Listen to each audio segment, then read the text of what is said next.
पूर्वीचं जेव्हा तुम्ही संगीत केलं आणि कॉन्सर्ट्स करायचात लोक वेडी व्हायची. म्हणजे तुम्हाला एक नाही अजूनही होतात. लाईव्ह परफॉर्मन्स तो एक वेगळाच प्रकार आहे ना. आणि आता सोशल मीडिया आलाय म्हणजे काय फरक जाणवतो? सोशल मीडियानी काय फरक केला आहे आमच्यासारख्या कलाकारांच्या आयुष्यात, तर मला असं वाटतं की बघा ना, म्हणजे समजा समाज एकदम सोपं करून सांगायचं तर पूर्वी समाजामध्ये 100 माणसं होती, आजही 100 माणसं आहेत. त्याच्यामध्ये एक गायक गायचा, एक कला सादर किंवा एक वक्ता असायचा, एक गायक असायचा किंवा एक नर्तक असायचा आणि बाकीचे सगळे बघायचे. 97 लोक बघायचे, ऐकायचे, छान म्हणायचे, टाळ्या वाजवायचे. आता इंस्टाग्राममुळे किंवा ह्यामुळे 50%ला तरी आलं आहे निदान की 50 लोक सादर करतात आणि 50च लोक बघतात. तर प्रत्येकाला काहीतरी सादर करायचं असतं. मग आपल्या माझा तू लाईक कर, तुझा मी लाईक करतो. स्वातंत्र्य मिळालं हे छान आहे की प्रत्येकाला बोलायचा अधिकार आहे, प्रत्येकाने सांगावं, खाली कमेंट करायचा अधिकार आलेला आहे. परंतु मला असं वाटतं की त्यामुळे आपण, कारण एवढे सगळे परफॉर्मर्स व्हायला लागल्यामुळे आपण प्रेक्षक हरवत चाललो आहे असं वाटतं. प्रेक्षक कमी व्हायला लागले म्हणून तर आज व्हॅल्यू कशाला, लाईक्सला व्हॅल्यू आली.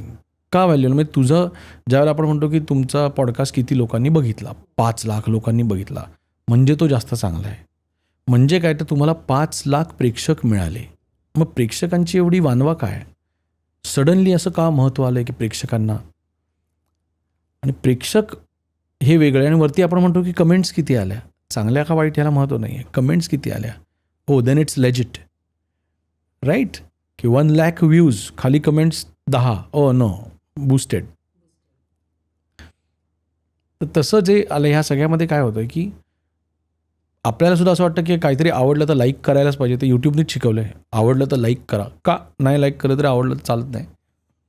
मला आवडलं म्हणून लाईक नाही करायचं, कमेंट नाही करायची, तेवढा वेळ नाही माझ्याकडे. पूर्वी असायचं ना, लोक याची टाळ्या वाजवून निघून जायचे. पण हल्ली नाटकाला सुद्धा प्रेक्षक नसतात.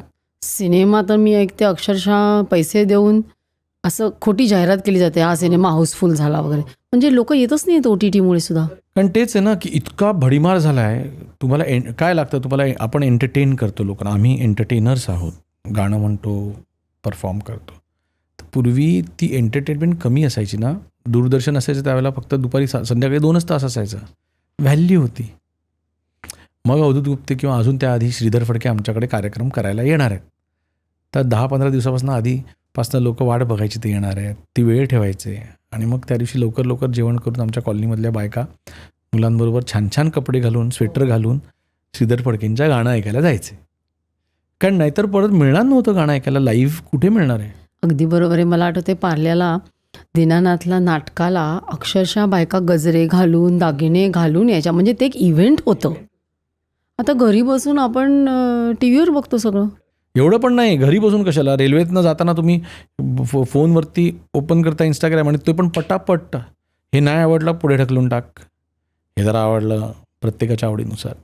पण ह्याच्यामुळे कलेचं ॲप्रिसिएशन होतं आहे का नाही होते? हा खूप गहन चर्चा आहे ही खरी.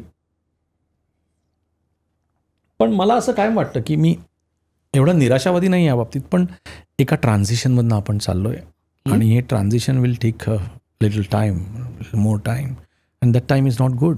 आपण संगीताच्या बाबतीत म्हटलं जर का, तर पूर्वीची गाणी, लग जा गले के फिर ये हसी रात हो न हो, शायद फिर इस जन्म में मुलाकात हो न हो, लग जा गले. एवढा वेळ असायचा आपल्याकडे. मी आत्ता हे गात असताना जेवढे बघतायत ते म्हणतील हां गाणं कळलं, पुढे बोल. भाई कहना क्या चाहते हो, क्यों गा रहे हो. वेळ नाही आहे, एवढ्या गाण्याचाही वेळ नाही आहे. गाण्याची लांबी 6 मिनिटावरनं 3 मिनिटावर आली आहे. फ्रेजेस लग जा गले असं न राहता ऐका दाजीबा ऐका दाजीबा याला आलंय. मग हे गाणं तुमच्या टचमध्ये म्हणून दाखव. कुठलं? हेच लग जा गले.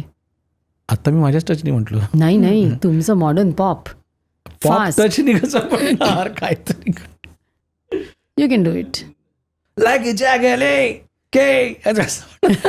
नाही हो, ते लग्न छान आहे, राहू दे त्याला तसंच. सो वेळ कमी झाला आहे सगळ्या गोष्टींमधला, त्यामुळे एंटरटेनमेंटची व्याख्या बदलते. We are going through a transition period. काही काळानंतर परत 6 मिनिटाची गाणी येणार. हो, येणार. पिक्चरची लांबी 2 तासावर आली, ती 3-3.5 तासाला जाणार. का होईल असं? कारण लोकांना महत्त्व कळेल त्याचं. आणि हे वर्षानुवर्ष, पिढ्यानपिढ्या, शतकानुशतकं होत आलेलं आहे. ख्याल गायकीच्या आधीची जी गायकी होती, ख्याल गायकीच्या आधीचं संगीत वेगळं होतं, ध्रुपद वेगळं होतं, ख्याल गायकी वेगळी होती, मग द्रुतलयीमध्ये आलं, मग त्यानंतर नाट्यसंगीत आलं. नाट्यसंगीतामध्ये तो फ्रीडम देण्यात आलं की तुम्ही एका रागातून दुसऱ्या रागात जाऊ शकता, राग मोडू शकता. नाट्यसंगीत गायचं चला 40 मिनिटाचं होतं, फिल्म संगीत 6 मिनिटावर आलं. So it's a circle which will come back. तुम्ही क्लासिकल शिकलाय? हो. कोणाकडे, कोण गुरु होते तुमचे?